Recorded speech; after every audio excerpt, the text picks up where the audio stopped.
get the behavior you want from your kids without being the parent you hate. Well, that's the title, sort of our next guest's latest book. Please welcome parenting expert, Dr. Deborah Gavoa. I call her Dr. D. Hi, Dr. D. Welcome back to the show. Thanks so much for having me. Congrats on the latest book. We're going to get to that in a second. But we want to talk about, like, teaching our kids not to idolize these actors and these athletes who are, how do you... Because they let us down sometimes? Yeah, but how do you teach them not to? So it's actually not that we have to teach them not to admire them, but there's that line between admiring and idolizing. And here's the difference. You can admire really specific things about someone. Okay. I admire his athleticism, her perseverance, her team spirit, the way he worked so hard practicing to become such a great musician, without saying, I love so-and-so. That's when you make them an idol. Right, because when you say, I love so-and-so, you are assuming you know them. And now we know we don't really ever know anyone, especially people who are famous that way. So we need to admire people really specifically in front of our kids and encourage our kids when they say, I love Miley Cyrus, to say, what do you love about her? Right. What is really admirable about her? Because that leaves space for the conversation. If it turns out there's something not so admirable,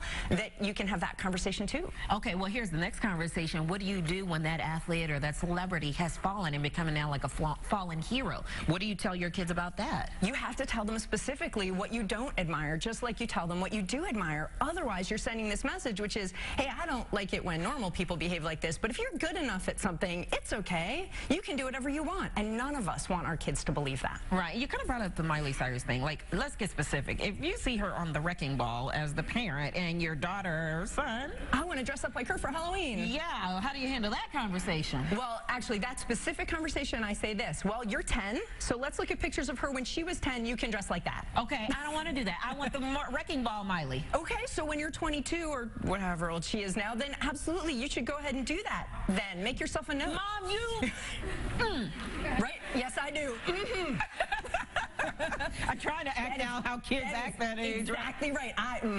Yeah, you're the boss. Yeah. Bottom line. Yeah, right? Absolutely. Because I want you to be somebody really admirable. So I'm not going to be comfortable with you dressing up as somebody who's behaving badly. All right, all right. So the book, your latest book, covers 60 different challenges that parents face and then how to handle them. What are some of the scenarios that you cover in the book? So I talk about everything in there, from good table manners and chores and homework to how do I talk to my kids about their relationships? What about sibling bullying? What about when I need to talk to them about body privacy? And that's something you and I have talked about on here before. At what age do I start having that uncomfortable conversation, and how do I do it? What about when bad things happen in the news? How do I handle that? Sure. I broke it up into toddlers, preschoolers, early elementary, 8 to 10, and 11 to 12, because you know how much kids change in those times, and different things work at different ages. All right, well, let's get to some of those ages. Let's say, okay, we're going to cover the toddlers right now, and you want to teach them separation and let them be alone in a safe place, because toddlers are pretty clingy. Right, I want my kids to get ready to have friends and relationships and know how to respect themselves and respect other people. Well, the first part of that, when they're 2 or 3 years old,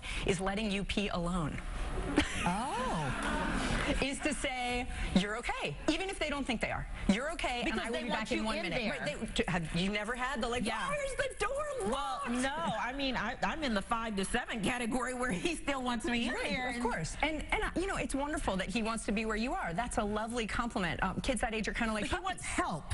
Right, oh yeah, but so first when you pee alone, that's the first thing. You know, you're not letting your 2 or 3 year old well, pee not alone. help like holding it. No, I didn't think that.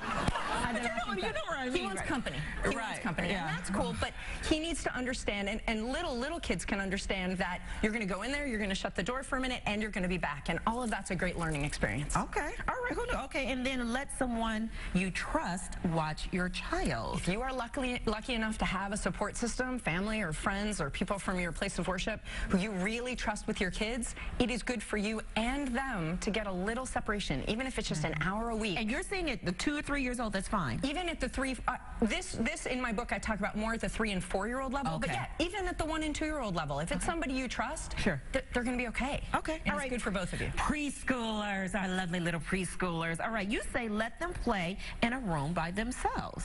The ability to manage boredom and to play on your own, some kids are born with it, but a lot of kids have to learn it. So start with just 5 minutes. You know, here are a couple of things I know you like to do.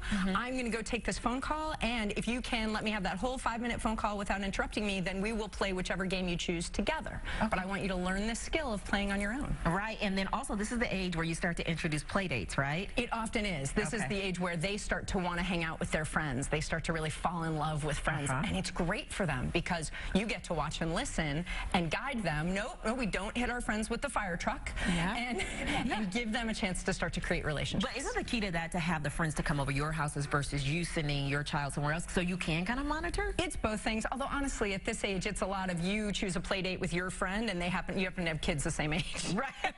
The adult play date, nothing wrong with that. Okay, let's move to age 5 to 7. You say let them go to a friend's house by themselves. We kind of just touched on that. That's okay at that young of an age. If it's somebody that you trust, if it's someone that you know pretty well and you've been to their home and you get a sense of who they are, kids learn a lot just like by going to school, by learning that different houses have different rules and different traditions, and it gives them a bigger worldview. And I think you have to trust your child or know if your child's responsible enough to be able to do that, you know, because you're saying possibly walk 2 or 3 houses down on the block and maybe play with a neighbor or something.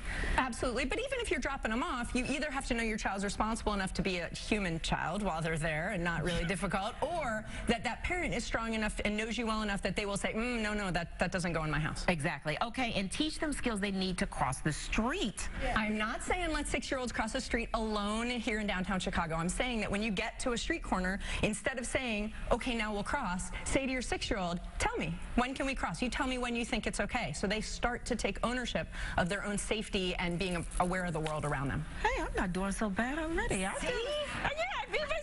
tell them look both ways. Okay, all right. And then we move to age 8 to 10, right? And this is where you say, take them to outings with other adults. So if your child is lucky enough, and you're lucky enough, for them to get invited, say, to a movie with a friend and their parents, say yes if you can, because they're going to learn a lot of things by going out in the world with you, but you want them to learn from other adults, too. Oh, really? I never really thought about that. Okay, and then sleepovers. Whoa, we just did a whole show on child predators and sleepovers, and a lot of parents are real leery of sleepovers. I totally understand why, and you're not going to let your child sleep over at someone's home that you don't know well and trust. And the truth is, most of our kids who are old enough for sleepovers are going over with some form of communication. You've got like this direct line. It's different than when we were going for sleepovers. So you have to be willing to talk to your kids about what would not be okay and when you want to hear from them immediately. But in general, 99.9% of sleepovers happen with nothing shady going on. They're just fun and giggly, and they are sleep unders. You get too little sleep. Right, yes, for the adults. And then finally, age 11 to 13, you said let your kid go if invited to an overnight function. So if there is an overnight field trip at school, or if you're even thinking about sleepaway camp, which I think has a lot of advantages to teach kids resilience and respect and responsibility, which you know are my 3 R's, that's a chance to let them venture out into the world for a short period of time. You know, 1 night, 3 nights, 5 nights, where they're going to go, try it out, feel what that feels like, and then come home and talk to you about it.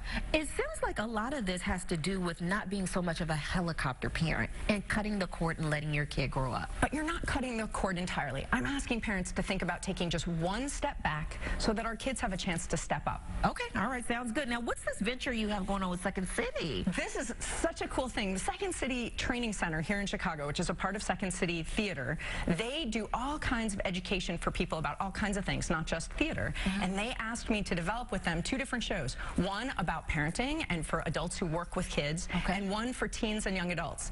The one that we're doing tomorrow night that we're premiering is called Second City and Dr. G on Raising Kids. What's happy got to do with it? And it is improv and comedy and music and tips and tools for raising kids who can make their own happiness as adults. All right, sounds good. And we have more info on the Second City workshop and Dr. G's new book on our website. Thanks for being here. Thanks so much for having me. All right, we'll be right back.